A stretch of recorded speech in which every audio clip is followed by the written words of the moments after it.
Medieval times, a world of knights, castles, and chivalry. There is a certain charm in the tale of valiant knights riding to battle on mighty steeds, fierce rulers presiding over grand fortresses, and fair maidens waiting to be rescued.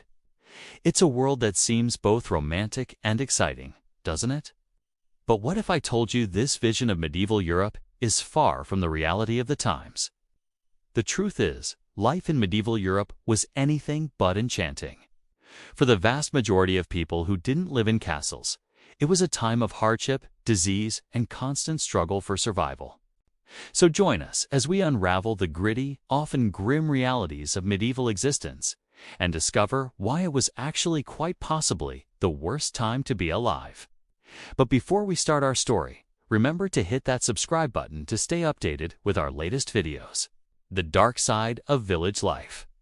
Today, we have a tendency to view villages as quaint, picturesque places exuding a sense of community and tranquility. However, the villages of medieval Europe were far from the peaceful countryside idyls we imagine them to be. Instead, they were densely populated, unsanitary warrens where life was a daily struggle against disease and privation. Medieval villages were typically overcrowded, with people living in close proximity to each other in small houses made of wood or stone.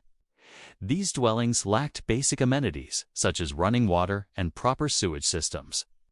The result was an environment ripe for the spread of infectious diseases. Add to this the presence of livestock within the village, and you have a perfect recipe for unsanitary conditions. Animal waste contaminated water sources and their proximity to human habitation facilitated the spread of parasites and rodents, which carried even more diseases. Streets were often unpaved and without regular maintenance, turning into muddy quagmires after rain. They were also used as communal spaces for everything from bartering to socializing to, well, doing your business. As a result, the streets were not just dirty, but extremely dangerous to navigate, especially for pedestrians. Waste disposal was rudimentary, with human excrement often thrown into the streets or mass. Garbage bins were unheard of, so leftovers and other refuse were simply discarded on the ground. This created not only an unpleasant stench, but also a breeding ground for disease-carrying insects and animals. Clean drinking water was also hard to come by in these villages. Water from rivers and streams might seem like an obvious source, but these water bodies were often polluted by human and animal waste.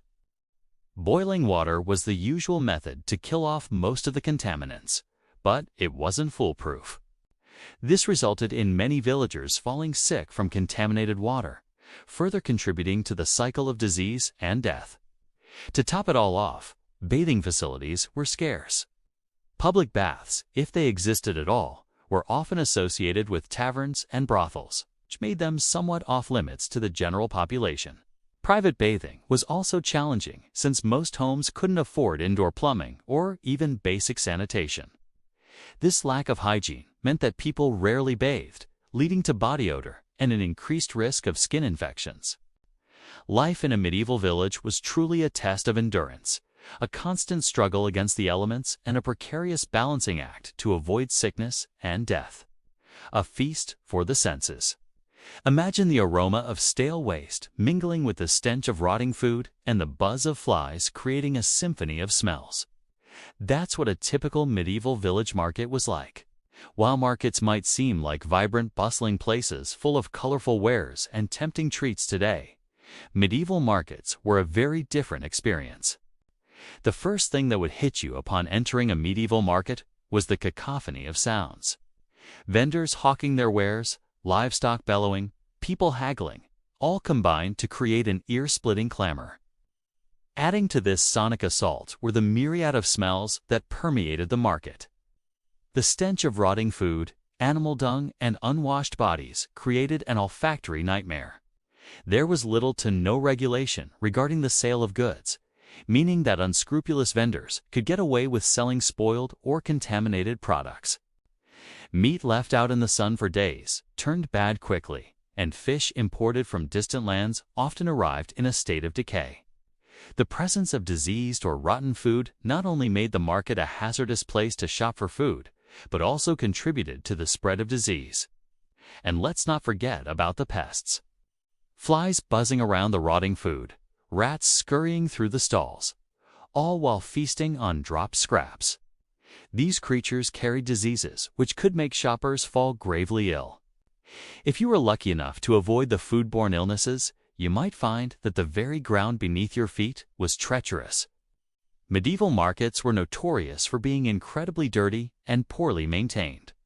Human waste was often discarded in the open, posing a serious health hazard for those who accidentally stepped in it. The lack of sanitation meant that the markets became breeding grounds for disease, both in terms of food and environmental contamination. Shopping at the market was not just a mundane chore, it was a gamble. You gambled with your health every time you bought something or took a bite of food there. It was a medieval game of chance where the stakes were your very survival. A labor of love. In the tapestry of medieval life, work was more than just a means to earn a living. It was a way of life. For the vast majority of medieval Europeans, particularly the peasants who made up around 85% of the population, work was not a 9-to-5 job, but a 24/7 commitment. Their days began at the crack of dawn and continued well into the night, leaving little room for rest and relaxation. The backbone of medieval peasant life was agriculture. They spent most of their time working in the fields, planting, cultivating, and harvesting crops. These tasks required long hours of back-breaking labor under the scorching sun or in the freezing rain, depending on the season. But their obligations did not end at their lord's fields. Peasants were also expected to work on their lord's land for a certain number of days each week, performing tasks such as cutting wood, repairing fences, and caring for livestock.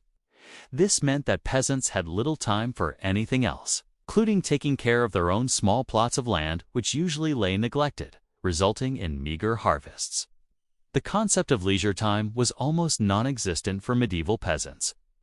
Work was not just a necessity, it was a compulsion.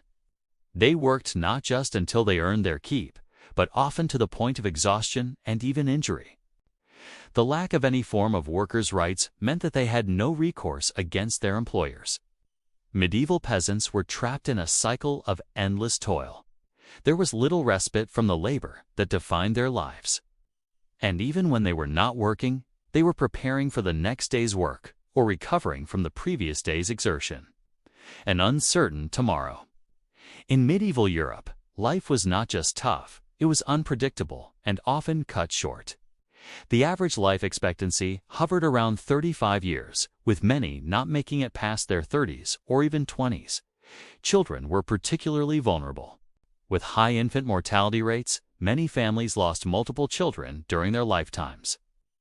Disease was the biggest killer, accounting for the majority of deaths in medieval Europe.